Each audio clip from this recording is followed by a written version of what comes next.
How's it going, everybody? This is Alex Caceres, and you're listening to Story of the Fight.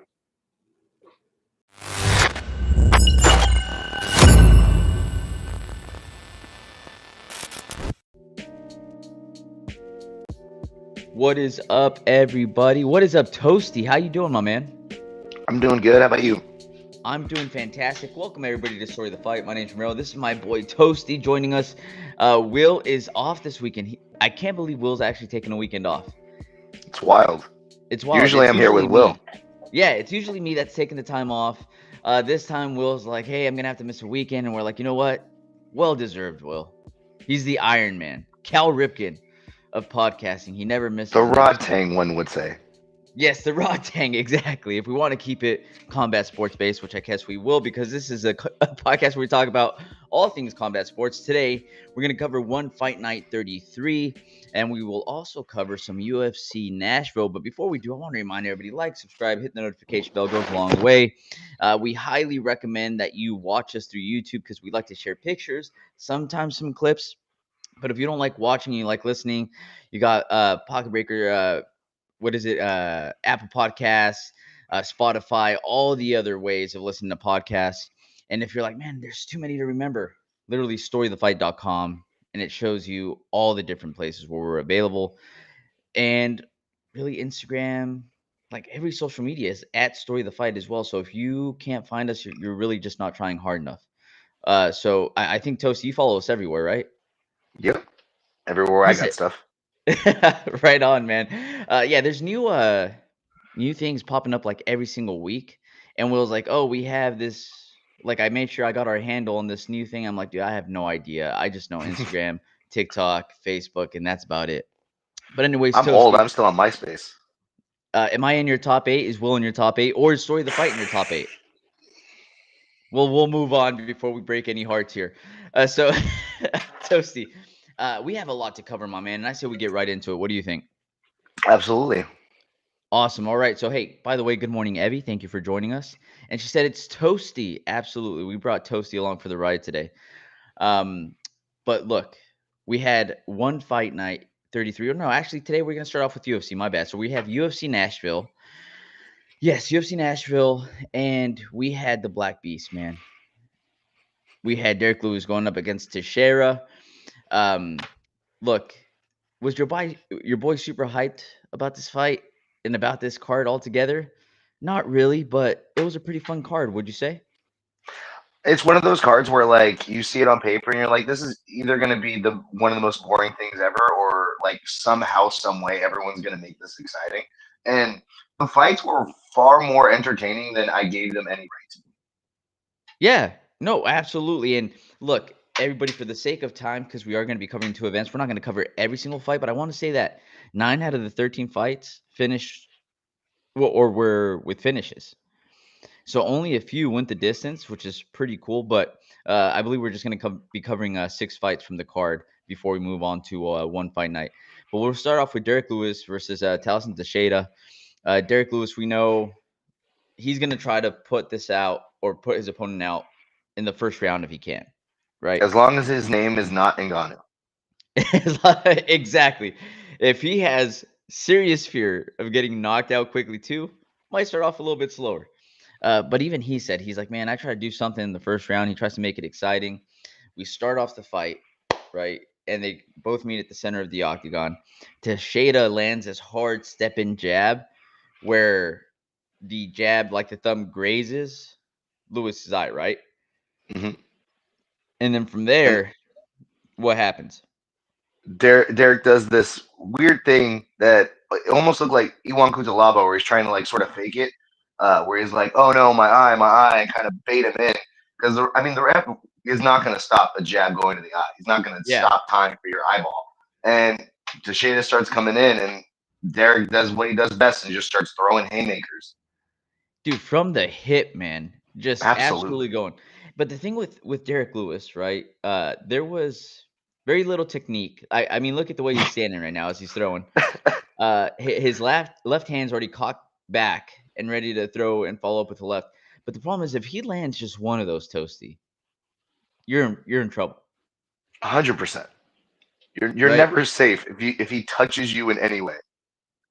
Yeah, and I mean, he's throwing back and forth, and that left just happens to clip Teixeira, and he falls back. At this point, it looked like, okay, he got clipped, but he might still have a chance to survive, right? And then Derrick Lewis pounces on him. He starts throwing a bunch of shots. Teixeira gets on all fours. He's trying to stand up, and then these are the ones that I feel like really hurt, man. Where he's just coming off to the side and just landing him right by the temple. And Teixeira tries to stand up, but in the Herzog most illegal way prevents him. possible. Right. So break it down. What was he doing? So Teixeira goes to get up, and he's like almost crawling towards the end of the cage. And then as he's getting up from the floor, instead of like using his shoulder or his back or something and defending his head with his hands, he just straight grabs and starts climbing up the cage like he's Spider-Man, as if that's not the most illegal thing you can do to the cage. And you have Jason Herzog in there. He's not going to give you leeway. He's going to just step in and do something about it. And it's a fight-ending sequence. If you're using an illegal way to get out of a fight-ending sequence, the fight is going to be over, regardless of whether or not you're knocked out.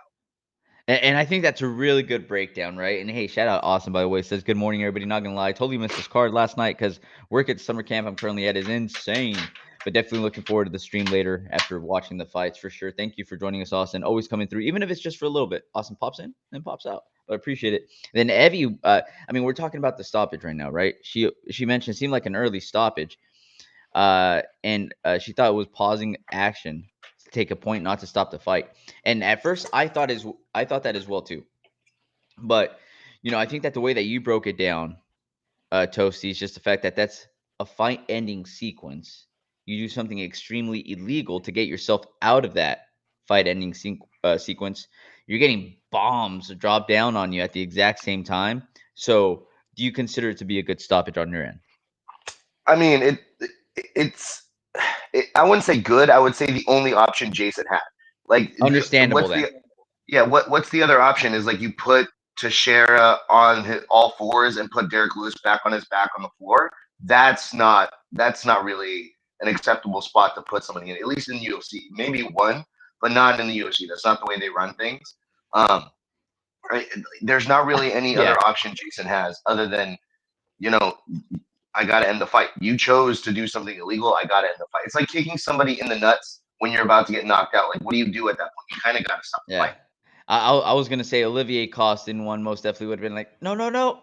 Back over this way, center the octagon, lift your arm up and go. Right? But you're absolutely right, man. Really not many options that were left. And even Evie says, okay, fair. Still wanted the fight to go on longer. And I did too, especially considering the fact that the first few seconds was exciting right off the bat. So definitely want to see more of this. So Herzog stops the fight. And then after that, we get a classic Derrick Lewis celebration, right? And of course, I'm watching this with my girlfriend. The worst time to be watching the fights with my girlfriend. So he takes his shorts off. He crawls over to Teixeira's corner, lifts his leg, and pretends to pee on him. He takes his cup out, and as he's taking his cup out, he points at Laura Sanko in the crowd. Dude, this guy is just wild. While his wife is in the ring. Yes, he's just wild. He gives zero fucks, dude. I'm telling you, he's gonna celebrate how he wants to celebrate. And then Evie says, at least he said something nice about his wife this time. That he did. Very true. Very true. He also was getting a phone call from Donald Trump while he was getting his hand raised. Dude, yeah. I mean, it was just chaos in there. As soon as he won, it was chaos. How funny is he though on the mic too, where he's like, well, we saw you go over there and crawl over this corner and lift your leg and pretend to pee. What is that all about? And he goes, well, they were talking shit about me. Well, they were speaking Portuguese, so I'm pretty sure they were talking shit about me. I don't know. I didn't understand. But anyways, and I was just like, dude, he's just. And then after that, he's like, you were saying this hoe. Fuck it. Yeah. Oh my God, Derrick Lewis is an insane man. But we're here for it, dude. And I think that personality and that persona carries into his fighting style. And that's why people love this guy. It's why people tune in. You heard the pop from the crowd as soon as his music came on. He's definitely a fan favorite, man. Yeah. And also, I think a big thing about this fight was I think Derrick came in pretty angry. I think he was very upset about the fact that he's fighting somebody that literally only had one fight in the UFC, who was against somebody he wasn't supposed to fight. Like Mm. the fact that the commentators didn't talk about the fact that Teixeira fought the wrong Tafa. Like the only fight he had in the UFC ended in the first round because he got a fighter on like 2 hours notice. Yeah. Yeah, pretty crazy. And even Derrick Lewis said, I think this guy's getting a fight when he shouldn't be fighting anybody of my caliber yet. And you have Derrick Lewis that was ranked number 9 going into this. Listen to these names, Toasty. You tell me out of these names that I mentioned, who should Derrick Lewis get next? You ready? Sergey Spivak, Marcin Tybura, Waldo Cortez Acosta, Jalton Almeida, Curtis Blades, Sergey Pavlovich, Alexander Volkov, Zero Gone, or does he go straight to Tom Aspinall? No, I don't think. Well, I don't think that the UFC is going to give Tom anybody that is like a one-shot kind of guy. Tom needs to be blessed with a fight. Like there's after all the screw they did to him, there's no reason that they should give him somebody like Derrick Lewis. Now that being said, Derrick needs to fight somebody in like the top. I want to say like 4.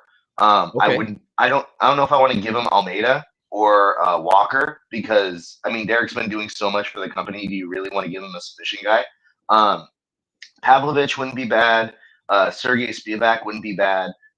Yeah. The only problem is I don't like watching either of those two fight. So Well, we'll see who they stack up against from that. Hey, shout out Ghost. Thanks for joining us, Ghost. Saying Derrick St. Louis. St. Louis. But yeah, it was a fun fight. It's always fun watching Derrick Lewis. And we'll see. I know that he had mentioned to everybody, he was like, hey, everybody's fought Tom Aspinall in that top ranking. I haven't, though. Maybe you just throw Tom Aspinall my way.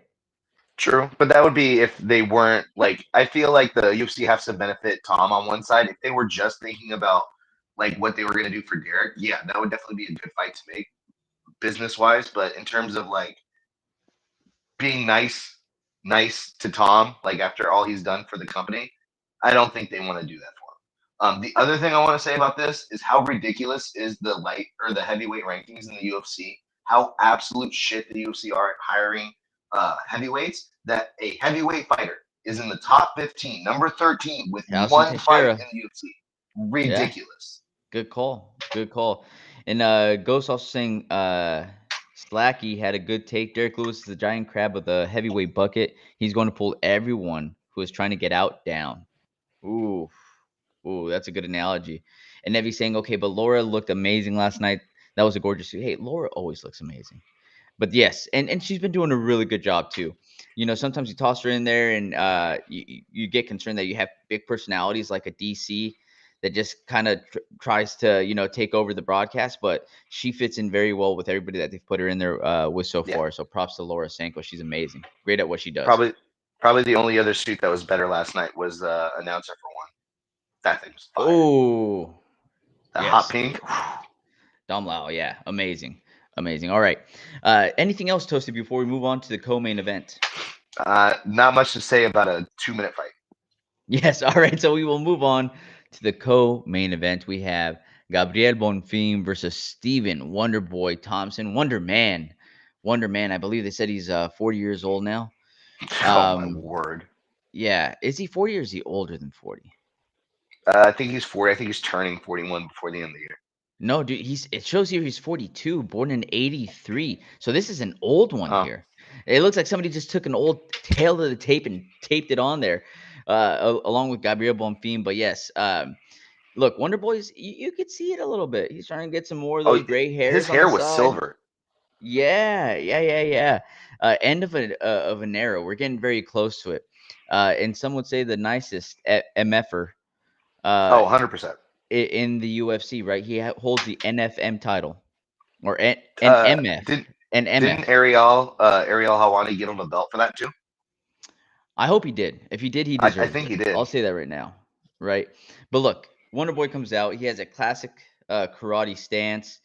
One of the things that was mentioned on the broadcast was that it seems like he hasn't lost a step, which is important considering that his fighting style requires that quickness. I disagree. I feel like he most definitely has lost a step since I've started watching the UFC and I've started watching Stephen Wonderboy Thompson. One of the beautiful things about the wide karate stance is he's so light on his feet. He's able to like just jump back whenever he sees the pressure coming in, and that seems to be a tad bit slower now. And I don't know whether it's him trying to change his fighting style already or lately and trying to reinvent himself and just trying to find lightning in a bottle or something. But he just doesn't seem to be retreating as quickly as he would before.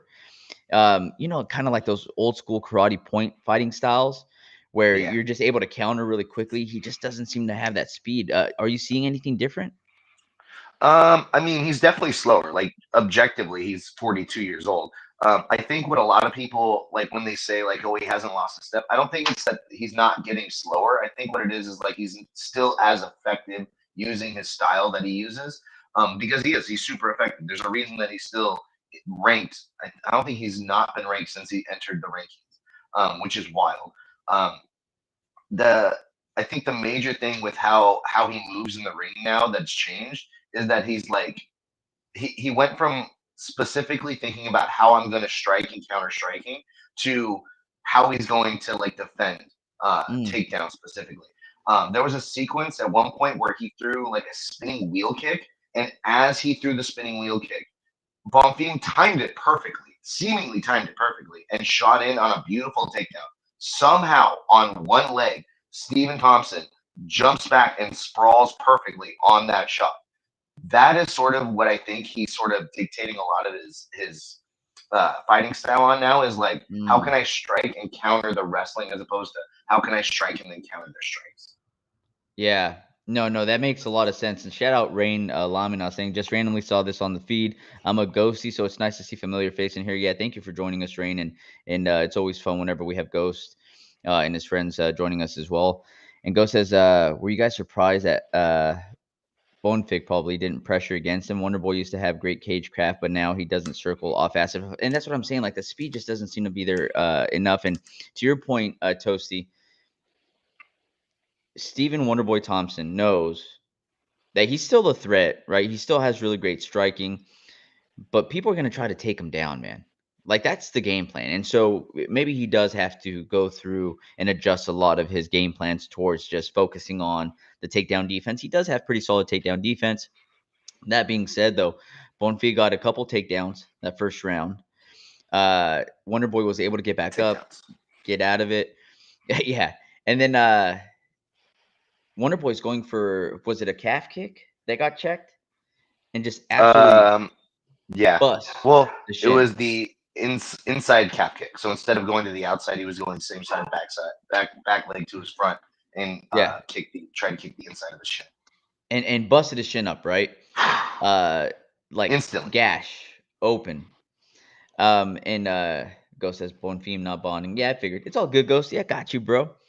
Um Second round comes along, and then it it seemed like Bonfim tried to like slip a left that Wonder Boy was throwing, but Wonder Boy came up with that left high kick at the exact same time and catches Bonfim right on the top of the head and wobbles him, Toasty.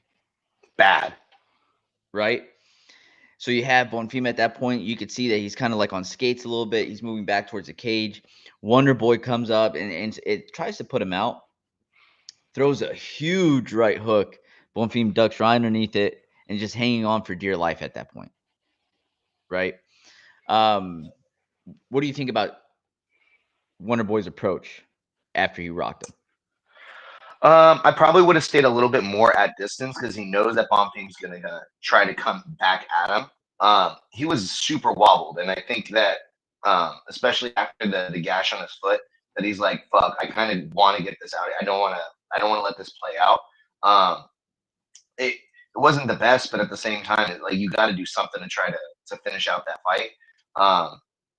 Maybe do a little bit more at distance, let him come in and like stick with what you do best is like your counter shots.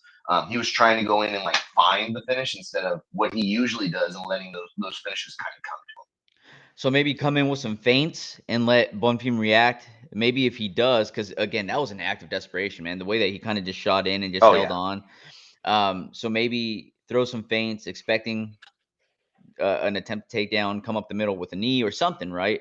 Yeah. But man, it must be so tough, and you'd be able to say more than me. But like me, I know that if something like that were to happen, I'd be excited and say like, I think I got him hurt. I'm gonna try to put him out now, Yeah. right? And it's all about your instincts too. It's like, how many times does something like this happen where your first thought is like, oh, I want to do this, but like as soon as you go back and you look at it, you're like, oh, I should have done X, Y, and Z. It's like your brain can think of the right answers, but it's like, what are your instincts going to tell you to do in that moment?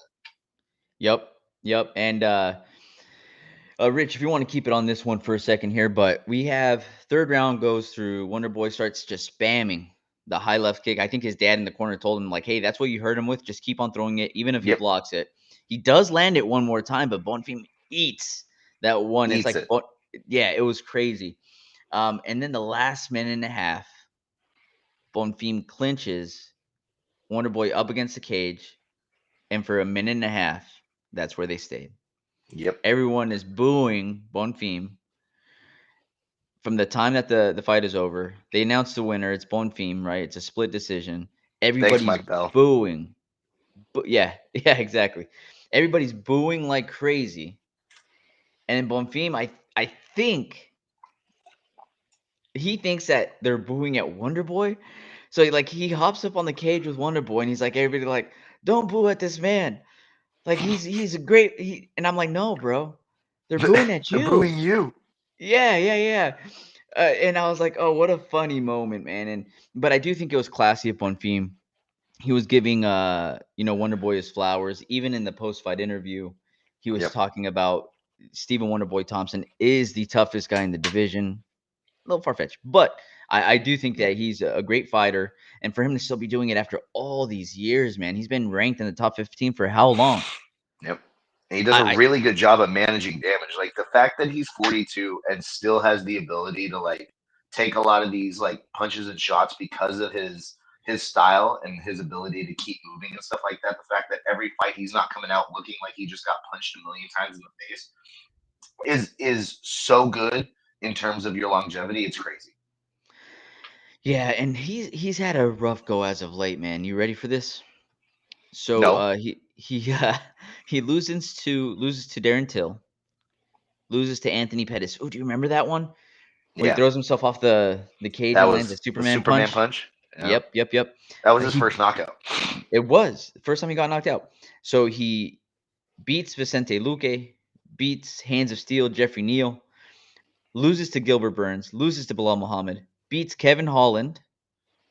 Okay, and then Broken hand. yeah, broken hand. Exactly. That's why I'm like, But then he loses to Shavkat Rakhmonov, Joaquin Buckley, Gabriel Bonfim. So he has lost 5 of his last 6 fights. 5 of his last 6. He's had 2 canceled bouts against Michel Pereira in between. I think that'd be a really fun fight. A wild Michel Pereira versus a very disciplined Stephen Wonderboy Thompson. But Michel Pereira is massive. So even if they try to rebook that one, I'm not sure I would like that one for him. So what are your thoughts, man? How much I, longer? I'm not having him book the Michelle Pereira fight, especially because Thompson had said before this fight that he probably only had 2 that he's planning on doing, unless they go and like he knocks him out or like there's no real damage and he can keep going. But if the plan is only to get like one more fight in, that is not the fight to make, especially against somebody who, like you said, is essentially too big for the division and can hardly make the weight. I think you kind of do what you did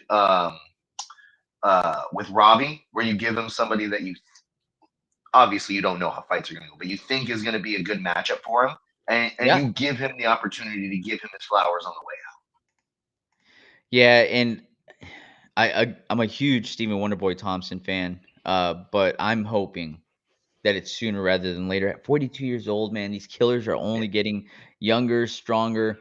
While he has been working on his takedown defense, these young athletes that are coming into MMA are coming in having learned MMA, right? Where Wonder Boy was more of a karate fighter and he's learning everything after. So it's only Yeah. going to get tougher, man. I don't know. Do I love watching him fight? Yeah. But at a certain point, it's like, how much longer do we keep on going? Yeah. Oh, Ghost. Nico Price for Wonder Boy. It's not a bad fight. Not a bad Price just fight. lost though, right? Yeah, I think so. But dude, again, if we know it's the last fight, Wonder Boy announces, "Hey, I think I'm around the end," and UFC says, "You know what? We got somebody for you." Sure, throw him on Nico Price. Also, Nico Price. Will is a fan of Nico Price. He's been on a tough run as well, so Yeah. it's just That's my thought on that is like whether or not like when I say like Nico lost, I think my concern is that whether or not the UFC even keeps him around. oh Yeah, like that would be a good fight. That would definitely be one to match him up with. But also that would definitely set Nico up to be if he loses that fight. I don't know if the UFC keeps him around after that. true. All right, we shall move on, man. We also had Garcia versus Kattar.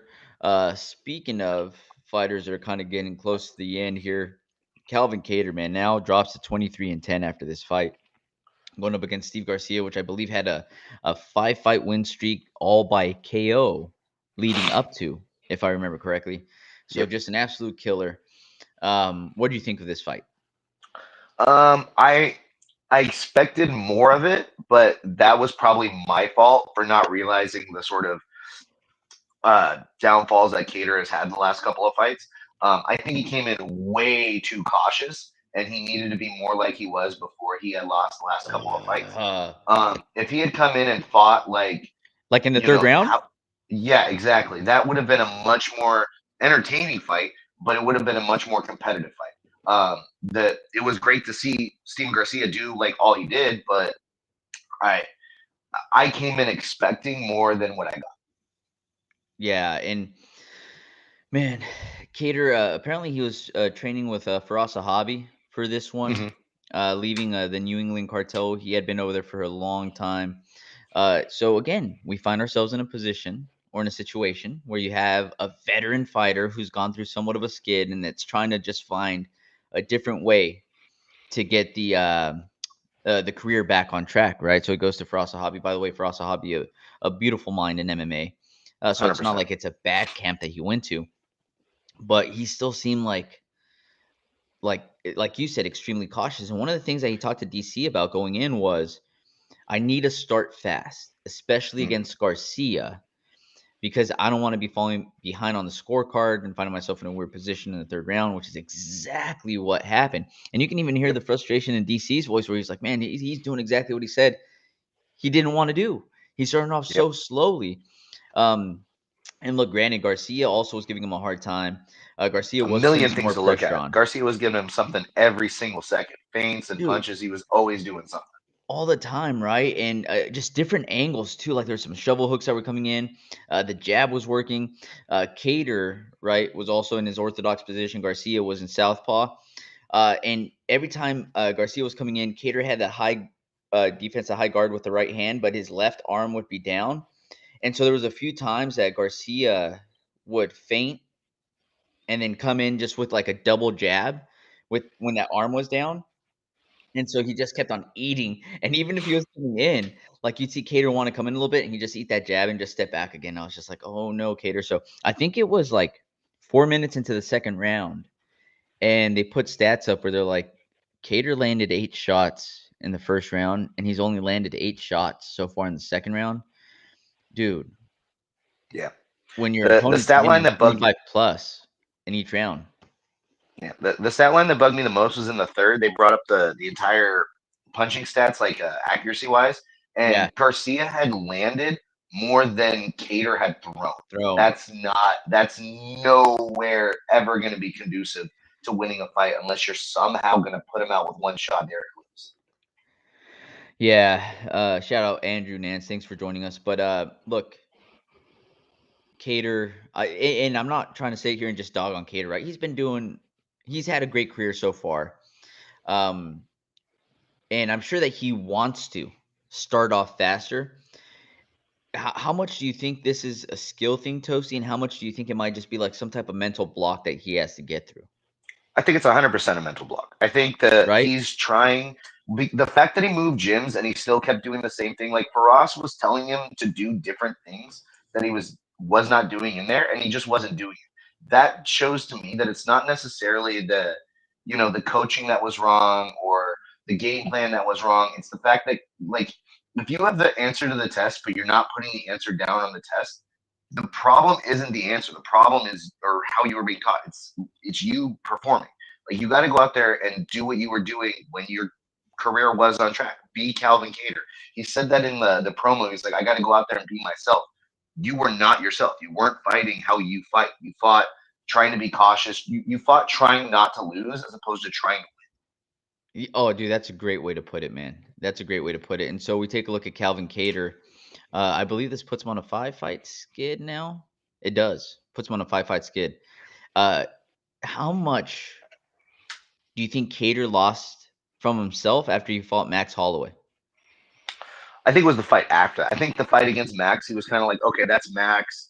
Like, yeah, that kind of sucks, all the clips. But I think the fight after it, where it happened again and he lost again, I think that was the one where he was like, oh, no, dude, I can't let this happen. And as soon as he said, like, to himself, I can't let this happen, he was at that point trying to stop something from happening as opposed to making something else happen. 100%, man. And then Andrew saying, like, share, subscribe, please. Appreciate it. We're trying to reach 20,000 subscribers, everybody. Another quick shameless plug.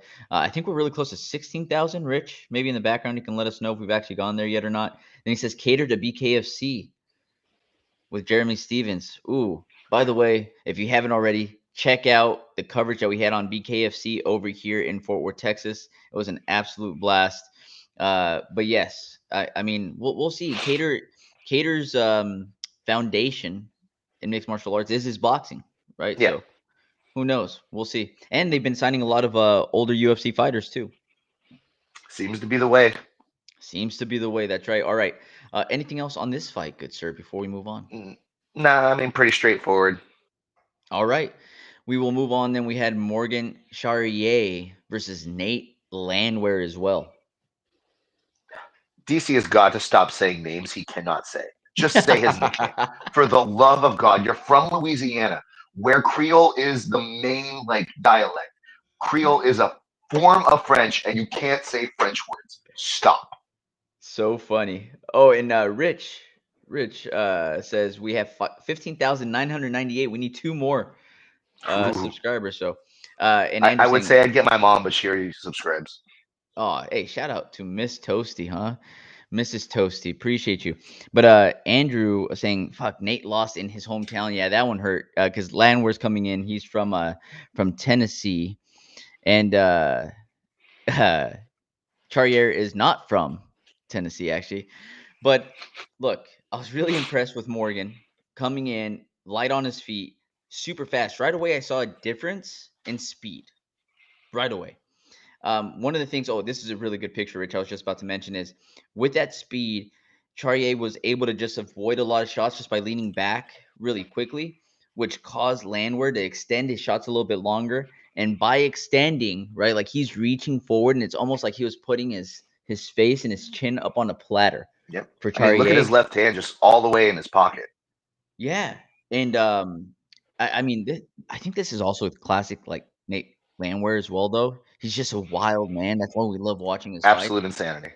But when you're going up against someone that's as crafty as Morgan, like you might have to settle down a little bit, you know? Yep. And then when we finally go into, it was the 3rd round, right? Eventually one of those counters, one of those shots is going to land.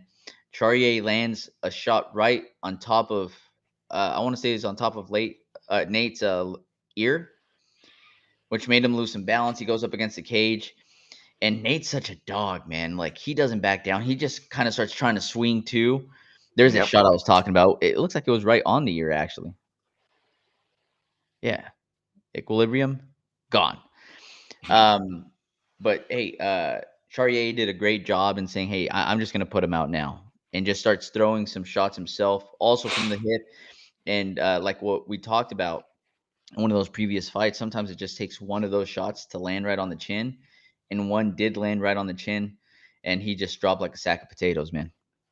And also, credit to Nate. The man got hit with so many shots there that, like, most human beings on this planet would have been completely unconscious. He gets knocked down and is still somehow trying to fight up and like almost kind of gets up after the ref throws Morgan off of him. The other thing I would say is if you watch Morgan's response after the fight, like he almost collapses on the floor. If Landwehr doesn't whip a lot of these shots and he has a little bit more steam in that engine of his, I think that he might have been able to outgas Morgan at the end of this fight. He might have been able to like make him wilt because that's his style. That is 100% his style. Yeah. Yes, you're absolutely right. Wearing that gas tank down. If he had a little bit more in his tank because he wasn't missing shots, he would have. I think he would have been able to wilt him down a bit. That's right. And Andrew also saying he got speed and power. Talking about Morgan, he does. That's a scary combination, man. Scary combination, and especially in that featherweight division. That featherweight division is just filled with a bunch of killers too, man. But I could see Morgan making some noise in that division, man. So looking forward. Hey, UFC. You see how the featherweight and lightweight and bantamweight divisions are? How they have multiple people and like it's really exciting. Do that to the heavyweights. It's not hard. Oh, classic, dude. Classic. And speaking of heavyweights, that's a perfect segue into the next fight we're going to be covering, which is Vitor Petrino versus Austen Lane. Look, dude, whenever I see Austen Lane's name on a card, I'm like, here we go. We're going to see a KO, right? Whether it's him or whether it's somebody else, like we're going to see a finish. We're going to see a finish. Let me pull up his last few fights here. He lost rear naked choke, lost by right hook, lost by left hook, lost by left hook. He beat somebody by decision, actually, Robeles de Spain. But for the most part, dude, it's a high probability this fight's not going to the end, and nothing different with this fight, right, Toasty? Yeah, and the commentators have got to stop saying, "Oh, this person's never been finished this way," because that was all they were saying as soon as it went to the ground. Oh, Austen Lane's never been submitted. Well, guess what just happened? Stop. Just jinxing it left and right, dude. 100%.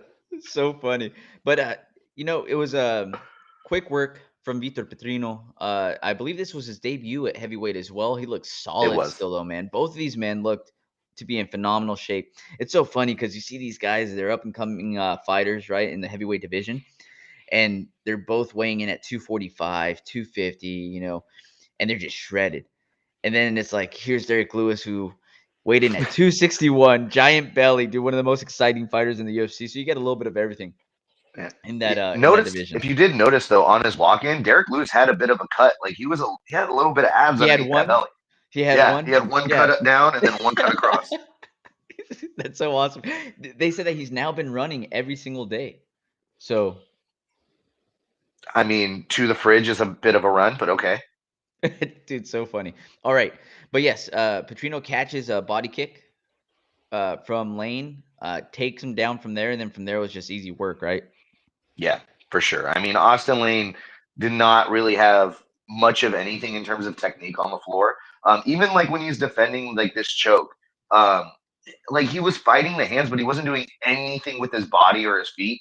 And like if you have somebody with their arm already around the bottom end of your jaw, even if it's not under your chin, you can at heavyweight they can rip your head off. Like cannot just sit there like that. You have to move, and you can't just fight your hands. You can't just fight your shoulders. You can't just fight your back. You have to do everything all at once. It's not going to be a one answer solution. And Austen Lane clearly needs to do a bit more grappling. And I think that kind of carries over across most of the heavyweights. Yep. And I think to your point, Tosi, we've seen it before, right? Where just the arm across the chin and the pressure is enough. We saw it with Hamza Chimaev versus Robert Whittaker, where he just kind of broke his jaw as he had that grip in. So, I mean, like I said, dude, Austen Lane, it's almost a guaranteed finish in some way, shape, or form. So I was excited to see the fight. We'll move on, though, to the last one we're going to cover real quick, which is Valter Walker versus Kennedy Nzechukwu. And this is going to be a really quick one to cover. I don't think we have any pictures for this one, Rich, so don't worry about it. But we have Valter that takes Nzechukwu's back, right?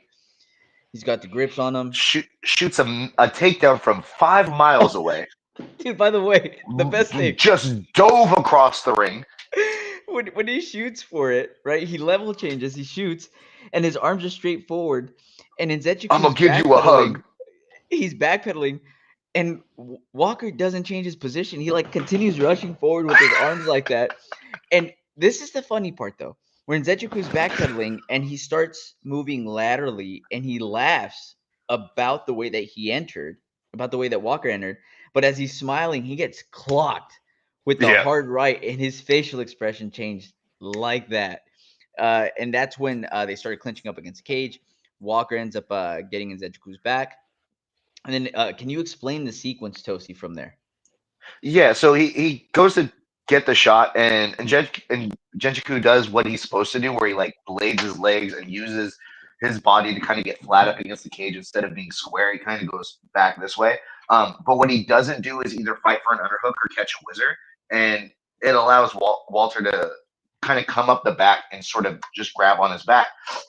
The problem also from there is that Nzechukwu is just trying to fight hands, and he's not really worrying about what he's doing with his legs. Again, heavyweights have got to be more comprehensive on like this grappling stuff. You can't do one or the other. You've got to be able to do both. So as he's going in, Walter looks down and kind of sees his leg, his right leg, kind of sticking out, and he's like, "Oh, I'm just gonna drop in on this." He goes in underneath, puts his inside leg up and through, and then catches the hip. As soon as he catches the hip, he doesn't even wait for him to fall. He just underhooks the heel and straight takes that heel from this side and just puts it It was all the way over disgusting. the other. When he let go, I thought his leg was snapped. Like it let go and it looked like just rubber. It was wild. And then you saw him walking on it after. I that's got to be just adrenaline. There's no way that is not completely and utterly destroyed. But so, yeah, something's got to be wrong, right? Because literally, 100%. his toes were facing him Yeah, at a point. It was disgusting. yeah. It was So, absolutely revolting. hey, props to Walker though. I believe that's Johnny Walker's brother as well. Yeah, but if you told me that, I would think he's Dagestani with that beard. Hey, listen to his last 3 wins. You ready for this? Heel hook, heel hook, heel hook. Something tells me Yeah. dude loves the heel hook. Hey, 3 variations. So awesome, dude. Hey, that's a good Portuguese accent. It's That was almost like pretty I'm good. Portuguese. That's crazy, right? Força Portugal, dude. All right, here we go. We're moment of silence. I don't have a moment of silence. Moment of silence for Will, who's taking the weekend off. But I do have monies, bonuses, right? So Nate Landwehr and Morgan Charrière, both 50K apiece for fight of the night. Props to them. Performance of the night bonuses go to Valter Walker, right, for the 3 variations of the heel hook. 50K bonus for him. And then we also had Fatima Klein get one for a head kick KO against Melissa Martinez, which we didn't cover. But props to everybody that got those bonuses. An extra 50K, baby. Never Yeah, hurts. UFC should do better and start giving them out to more people in the cage. Yeah, for sure. And Evie says it was a Mikey level knee crusher. Absolutely. Yeah. It was disgusting. All right. And that's it for UFC Fight Night Nashville. We will be moving on. Are you ready for this, Toasty? We will be moving on to One Fight Night 33, which was an awesome boom. Look at that. Everything I love changes. it. So anybody that's just tuning in, we're covering One Fight Night 33. Thank you for joining us. Please like, subscribe, hit the notification bell. We're trying to reach 20,000 subscribers. We're 2 away from reaching 16,000, so steadily climbing. But today, yes, One Fight Night 33. Rodrigues versus Persson was the main event. Are you ready to cover this, Toasty, my man? Absolutely. All right, so if you don't mind, get us started. We had the main event, which was Rodrigues versus Persson coming in, atomweight Muay Thai for the title. This is like the Muay Thai version of Piotr Jan. Out there just like, I'm going to be so calm and collected. I'm going to do almost nothing the first round and a half. And then as soon as I decide to start hitting you, you're going to feel everything. Yes, absolutely. And you know what? Rodrigues is actually known for that. And something that Will has taught me since I've started watching a lot more Muay Thai is that Muay Thai fighters tend to take the first round to observe and try to soak in as much information as possible before they go into the next rounds.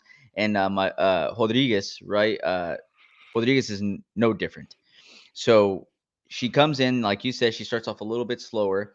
And at this point, Persian's like, okay, like if she's going to start off slower, let me start off a little bit faster. She's using this nice 1-2 to close the distance, and then she would be ending with a knee to the body, which I thought was beautiful, right? So she's 1-2, and then boom, just knee to the body over and over again. Rodrigues By the end of the round, started catching a little bit more of that jab, or throwing a little bit more of the jab, I should say. Second round comes along, Persian closing and clinching for her life, man. So she's coming in and still kind of throwing that 1-2, but then clinching as quickly as she can. And she has kind of like this grueling style in the second round where she's just really trying to wear out Rodrigues as much as possible.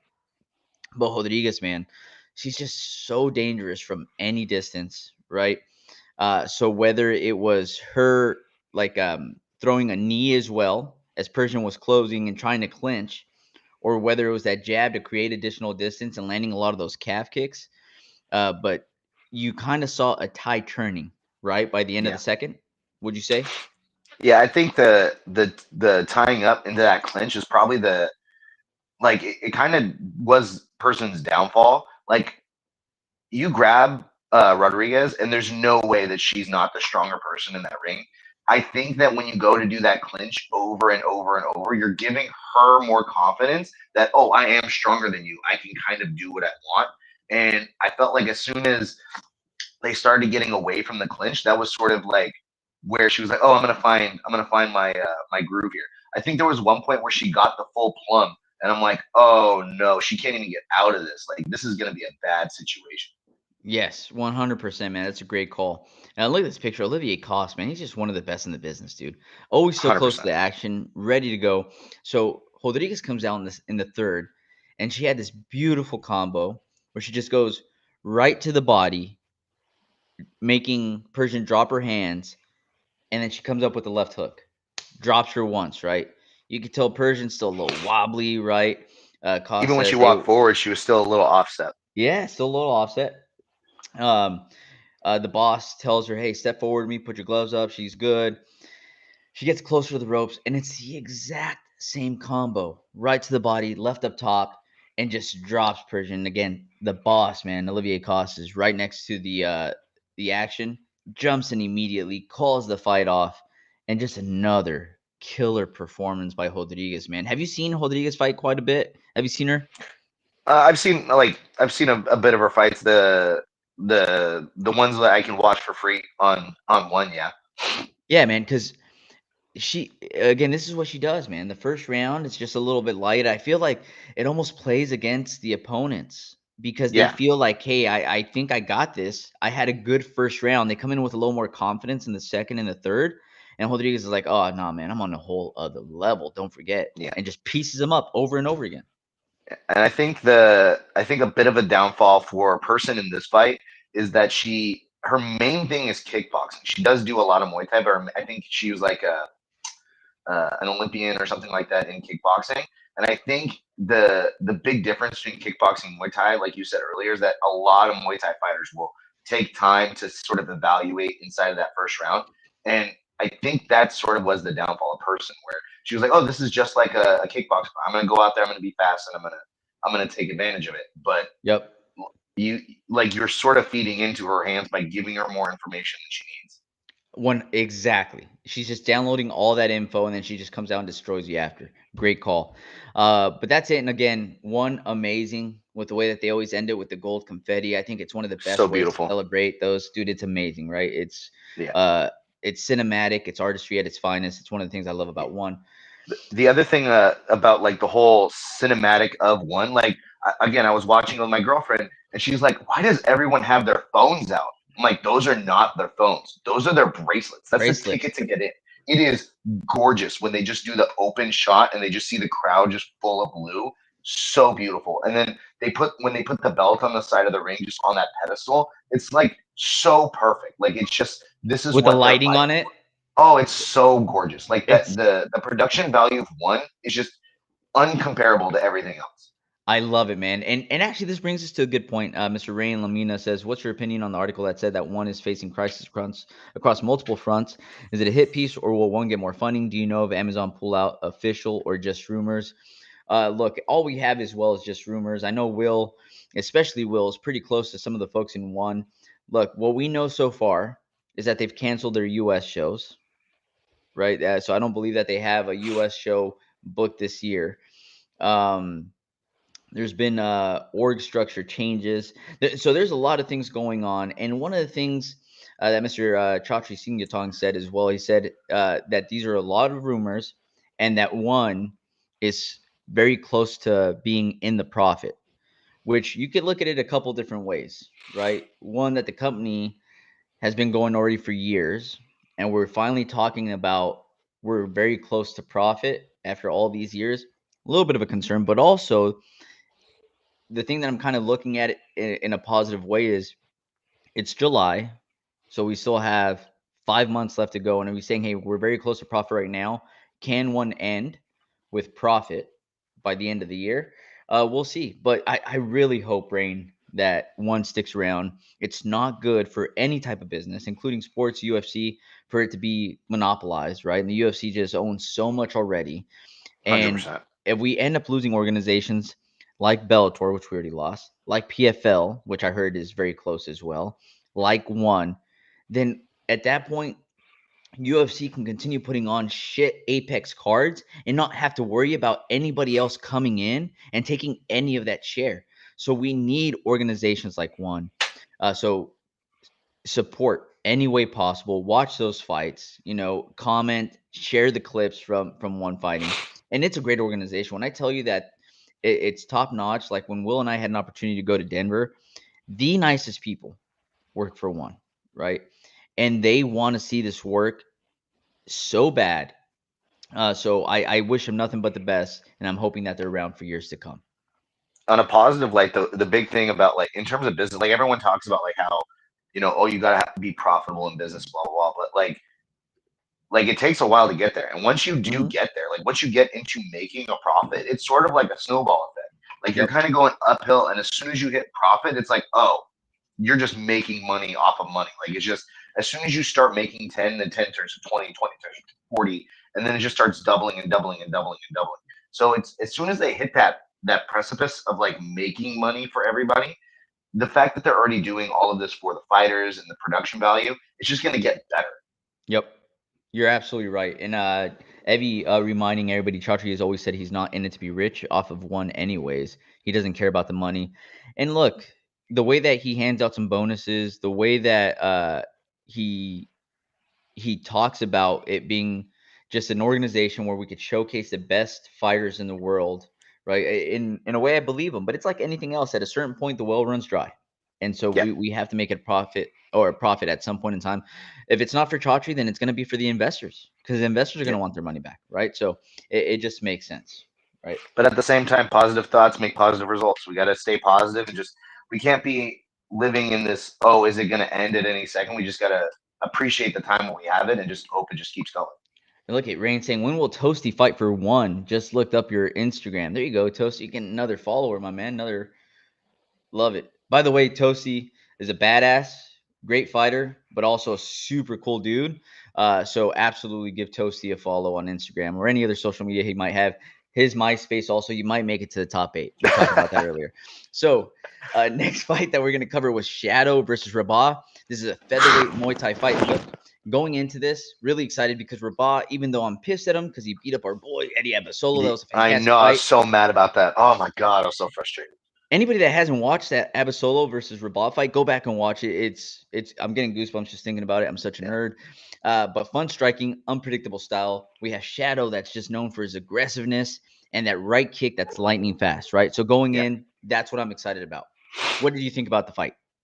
I think that Rabah made an absolute critical error in that he every time he was catching, like you were saying, Mm. that kick that Shadow throws that's so quick, he didn't think that he could block it, but for some reason he thought he could catch it. Where he's coming here and he's trying to catch the end of the foot and pull it away. Bro, you're gonna snap your arm. After like 3 shots, you watch his, I think it's his left or his right arm, whatever side it was, all red from like the end of his bicep all the way up to his forearm. Is just Look at his completely ribs right solid there. red. It's Red. wild. You cannot be catching stuff like that. You got to either full block with both sides, or you just got to get out of the way. The catching made his arms so weak that he couldn't throw what is his big thing, which is his power. He's way bigger than everybody in that division. You put both of those guys side by side, Rabah looks way massiver than, or way more massive than Shadow. But Massive is fine. We know what you mean. Yeah, I didn't go to school. I get punched in the head. Whatever. Um, but but you cannot be sitting there catching stuff like that against somebody like a man who doesn't have a last name. You cannot do Dude, if somebody's named Shadow, bro, Shadow, it. come on. That's a I'm badass afraid of my nickname. shadow. Don't do it. That's a badass nickname. But yes, Rabah does end up getting dropped though at a certain point, right? And it was a really nice sequence. Rich, I don't remember Rich, and shame on me because we talked about this before we went live. But these are the joys of being live. This one of the fights that we have a clip for, Rich? Just a yeah or no. Just let me know, even if it's just in the comments. Um, but yes, so it's a sequence, right, where Rabah throws a left hook that misses. Shadow also threw a left hook at the exact same time that missed. The difference, though, is that Rabah, after he missed, stood straight up and almost did like this lazy backhand thing where he just tried to surprise him with a shot. And then after Shadow missed, he didn't stand straight up. He stayed down in an athletic position, cocked his right back, and then landed that right hook, which landed right on Rabah and dropped him. Rabah tried to contest it right away, saying, no, it wasn't. It was a slip. Oh, It was a there's slip, no way that was a slip. That was the dumbest argument I've ever seen. right? Because they showed a slow motion over and over again. I was like, nah, dude, you got Not even dropped. close. You You got got dropped. super dropped. For real. Um, and then we go into the second round. Hey, shout out Blunderbuff saying Shadow was clearly unfazed by Rabah's best shots. I'd agree, Very man. true. Shadow was looking fantastic. All right. And so we go into the second. They start off fast. Shadow seems to throw a left right combo, and Rabah immediately complains about an eye poke. So at this point, after he had contested that first time being dropped, I was like, oh, is this Rabah now just complaining about an eye poke when an eye poke wasn't really there? Slow motion replay shows the outstretched hand of Shadow. Did you see the same Yeah. thing where you kind of just went, Yeah, it's the only downfall of the small gloves in Muay Thai. Like it's so exciting watching these small glove Muay Thai fights, but these guys are not used to fighting in the small gloves. And when you have a boxing glove on your hand, doing this doesn't really, it's not a detriment. Like you're allowed to do that because your hand's in a glove. yeah, But you come out here just like in the UFC where your fingers are extended, man, it's really hard to keep them out of the eyes, the mouth, and the nose. And it was that was a bad one. Like he objectively could not keep his eye open unless the doctor was physically like opening his eye. There's no way that he was going to be good to go. yeah. And Will text me. He's like, hey, we're going to want to make sure we talk about the Rabah fight. There's some controversy in that one. And I text him afterwards. I was like, I don't know where the controversy is, dude. Like, dude got poked in the eye. Bad. Yeah, it was pretty bad. And so It was it's knuckle deep. it's unfortunate because I do think Shadow would have walked away with this win just by the way that we saw the first round went.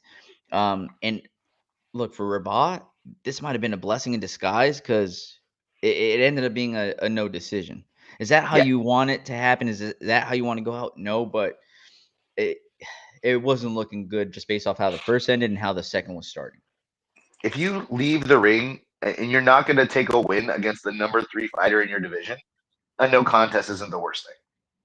Exactly. But hey, hopefully Rabah is able to see out of that eye. It was pretty bad. Yeah. And props to Shadow because he looked pretty good while he was in there. Yeah, look phenomenal. And like you said, the eyes are super scary to get like an injury in. I hope to God that there's nothing wrong because even in just like a tiny scratched cornea can like keep you out for an extended period of time. Yeah. So hopefully he could get back in there soon. All right. We shall move on. We also had Dauev versus Dantas, featherweight MMA bout. Dantas coming in 6-0 in MMA, 9-1 in kickboxing. Um, Dauev 10-1 in MMA, Russian national MMA champion. He's riding a 9-fight win streak. And he's pretty well rounded, right? So going in, super excited about this fight. Did you notice Dantas walking in was super emotional? Yeah, a little bit. But at the same time, like the production value for one is very good, but that also leads into a lot of like pressure feeling when you walk out and you're like, oh my God, this crowd is massive. This place is full. The lights are on. Like the Like everything is like big here. So it's just overwhelming amount of emotion, you think? I mean, unless he says something different, that's the only thing that I can assume. Unless there's a million things that could happen. I mean, this is like his mom could be, sick. His girlfriend could be doing something weird. His friend could have just died. Like, there's a million things that could happen before a fight. No, you're absolutely right. And look, this is why I love having you on, Toasty, as somebody that makes a walk, right, to lock themselves into a cage like a crazy man. Uh, I love listening to your perspective, because you're absolutely right. Like in my mind, I'm thinking like, what's he so emotional about? But coming from you, that makes a lot of sense. And look, one of the most exciting parts about this fight is that Dauev, wrestler, national champion, so you know that this is going to be a part of his game plan. But Pedro Dantas kept on threatening with some chokes and Yeah, some he submissions made throughout the that rest of the fight fight. so fun to watch. Right. And Rich, we have some clips. Here we go. Rich is going to go ahead and look at this. So Dantas had Dauev in that triangle for about like 3 minutes. Yeah. Right? Look at this clip. And I know that the announcers, the commentators are trying to be, trying to make the thing entertaining, but there were a lot there that, like, oh, I can't believe he didn't submit in this triangle. Like, his arm was not across the whole time. He was trapped in that triangle for a long time. But Yes. there's a lot little minor things that I'm like, I don't know if it's as close as they're making it out to be. The thing I was concerned about is like him suffocating. Like, there's no space for him to like catch air, and he kept trying to sink back. He tried to sink his head out of there, but like you can sink back and then get stuck, and then have your airway just blocked by his leg. And you're not necessarily getting choked, but you are getting suffocated, and that's where I thought the danger was. Toasty, thank you for saying that, because I think you're right here. Like in this case, right, he wants to go and hook that leg and continue scooting towards his right. That's Dantas, right, to kind of create that almost like an arch between the two fighters while his leg is hooked in. He wasn't able to do that, and Dauev was able to get out of that with the triangle choke. He wasn't able to move the arm over. And the other thing I felt like he could have done, Toasty, Will used to do this against me all the time, right? He's long ass limbs, dude, going up against me, who's like 5 foot nothing. And he would always hook my right leg to get that better angle, and then Yeah. his thigh would be right up against my artery there, and I would have to tap so quickly after that. And Dantas had an opportunity a couple times to hook that leg. He reached for it once. Dauev landed a big hammer fist. Dantas did not like that, and he let go immediately. It's like, dude, you might have to eat one or two of those, but I promise as soon as you get that better angle and you hook that leg, you'll be able to finish it. I was so frustrated. The other thing Dantas wasn't doing when he had the triangle in is he was like, okay, I'm going to pull down on the head, but like that's like his arm is not in the spot. You got to extend your hips upwards towards the sky to create a bit of distance and bring that arm across. He's not going to bring it over for you. Like, he's clearly physically stronger in his upper body than you are. You got to be able to create space and then close the space down. 100%, man, 100%. But look, it was an exciting fight due to that. At the end of the day, Dauev ended up giving Dantas his first loss in MMA. Look, it's hard for anybody to keep an O up there. There's only a few people that we seem to be able to do it. So Dantas, I'm sure you'll be back, but just work on those small details. You have the foundation laid where you know how to set up and how to throw these different submissions in. Those small details are the difference between getting somebody stuck in a sub where they don't tap and another one where you make them panic tap because you just paid attention to those small details, right? So props to Dauev as well, though. Big props to Dantas as well. Like, it's so hard to get out of things like a mount or like use the ropes in an effective way. And I think like 3 times he used the ropes specifically to walk out of a mounted position, which is insane on its own. Like, just to do it on a cage, and the fact that he did it on the ropes is super impressive. 100%, man. Solid, dude. All right. I know we're running over on time real quick, so we'll go through these quickly if you don't mind, Toasty. We had Sawada versus Aragon, MMA atomweight fight. Sawada coming in, I believe she was a 5th rank. She's a national wrestling champion in Japan, so we know where her base is. Relentless grinding style. and Aragon judo based, also not too shabby on the ground as well. So I was looking forward to this grappling battle. Both of them using their strikes just to close the distance. It started off with Aragon that had a nice hip toss to start off the Beautiful, fight, and you're like, beautiful hip toss. oh, okay. And then what else did you see after that, Toasty?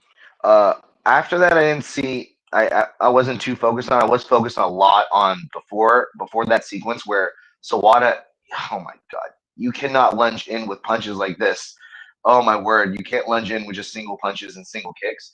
I was super worried that she was gonna get like a kick caught and then put in a position where she didn't have her guard, because if Aragon gets past the guard, I don't think Sawada has too much to to throw up at her. I think the fact that she landed in guard and ended up staying there for a while is the main reason why she got this fight ending sequence of that armbar.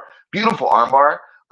But at the same time, if she's not in guard there, I don't think she has as good of a jiu-jitsu game or submission game uh, to show out there. You got to be a little bit more disciplined in terms of your striking. I understand that you are a wrestler, and that's sort of like your big thing is like, I'm going to throw a big power thing every time. But you cannot lunge with naked punches, and you cannot throw naked kicks like that, especially 3 in a row. Yeah, and I think that's one of the things with wrestlers that we end up seeing a lot, right? Where they're like, hey, if I come in wild and if somebody catches me off balance or anything like that, I got my wrestling base. And if they start feeling comfortable off their back or with jiu-jitsu, then they're also like, hey, if I get taken down, I'm comfortable off my back. Throughout the entire fight leading up to the submission, one of the things I noticed, Sawada kept on moving to a really high guard where she was bringing her legs up, her shins up right like under Aragon's armpits. And Aragon really didn't make very many adjustments. So I felt like slowly Sawada was kind of testing the waters, right? And so I do like the finishing sequence when she ended up getting that arm bar. Yeah. Right. And same thing, high guard. And at this point, Aragon starts trying to throw big shots from up top. She postures up. And then on one of the big rights that she throws, and she misses because Sawada moved out of the way, she grabs that arm. So she holds on to that right arm of Aragon. Oh, that's the end of it there. And she reaches and hooks the leg so that Aragon's not able to back out. And she flips her over and cinches that armbar. Do we have the entire sequence, Rich, or was it just the end there? Let's see if no, maybe was show it. Sorry, Ramiro. That's all we had. Hey, special appearance from Rich, huh? I like it. The not so casual Rich. He's starting to learn. The other thing about that sequence is like it also shows the lack of experience Aragon has with the ground strikes. When you throw that right hand, you miss, and she traps the right arm. You cannot keep throwing punches. After she throws the right and it gets trapped, she goes to throw the left, and that's when she opens. Like she comes here, this is trapped, and she goes this way.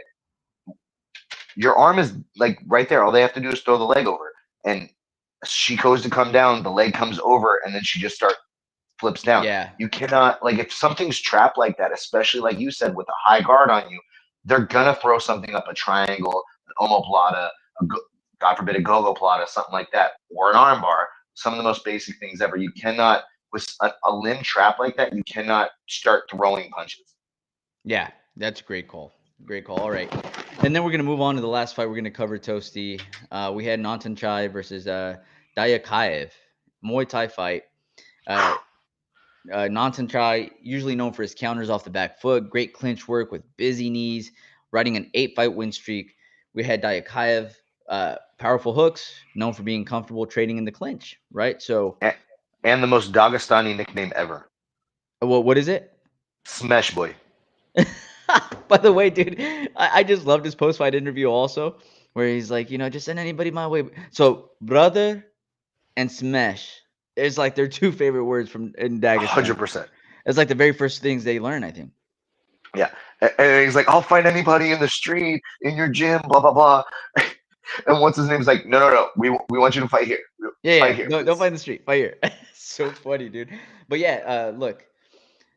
First off, impressed with Olivier Cost giving last-minute instructions in Thai. That's phenomenal. Mm-hmm. Not sure Dauev was able to benefit from that, but anyway, Right off the bat, they start trading. Daikaev lands the heavy left hook right off the bat. Right? Real quick. Rich, do we have footage of that one? Maybe we do. Let's see what Rich has teed up for us. But in the meantime, I know that this is one that you were excited about because you texted me as soon as you watched it. I was like, dude, I think we just witnessed a murder. God damn. Dude, insane, man. The other thing I like, again, the it's so beautiful, like the way one does it. Like the thing that makes people connect with fighters is like their story and things like that. Like in the ring when they give him his 50K and they're like, oh, the last time he got a bonus, he bought a car and gave it to his dad. Now he wants to buy a house for his family and build it in docks. Like that's the sort of stuff that makes fans like immediately gravitate towards somebody. The same thing Yes. like Derrick Lewis when he has the antics in the ring and he says these weird. It's those things outside of the fighting that lets people just sort of connect with the fighter themselves. That's the This main sort of picture, thing dude. is a beautiful encapsulation of like how one does good for the fighters more in MMA than it does like the promotion itself. Yes, and you're right because they talked about if he got 50K, he was going to build a house for his parents. So he's going to build a house for his parents now, and they're like, hey, with your last 50K, you buy yourself a car, but you ended up giving the car to your dad. And like, dude, you're right, beautiful story. Rich, let's go ahead and show the clip of the KO if you got him, my man. But that was also pretty sweet. Look at this, boom, left hook. And Left hook. you know if somebody's getting up from the mat and their arms are like doing not underneath them but like back like a teepee, it's over. It's over. Like a teepee, he said. Look at that again. Look at his arms as he gets up, just dink. Oh yeah, and look at face plants as he tries to no roll chance. over. No chance. Great stoppage from Olivier Coste. Yeah.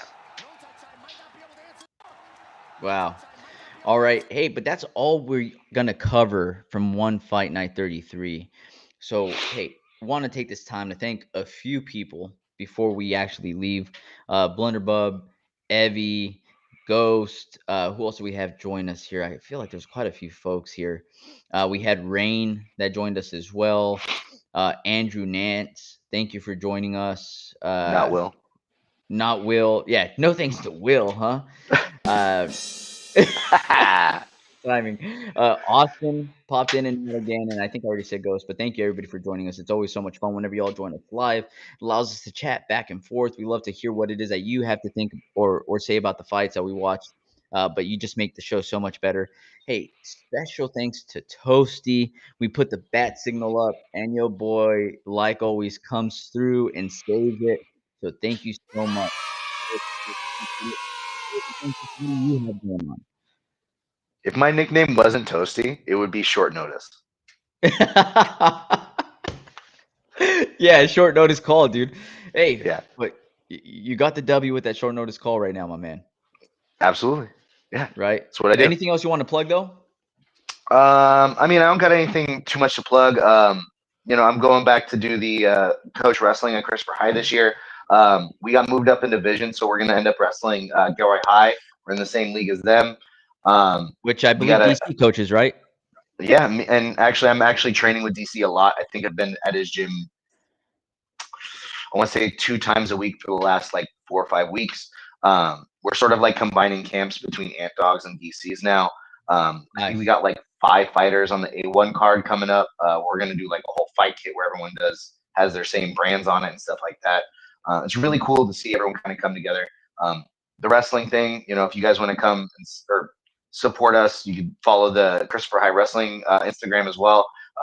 It's always good to just have the kids just sort of happy to see people watching their stuff. The other big news that I have going on is I actually I started dating my girlfriend in February on Valentine's Day, and we're going to be having a kid. We found out that we're pregnant a couple months back, and we're due in January, day after we're supposed to wrestle Gilroy High School.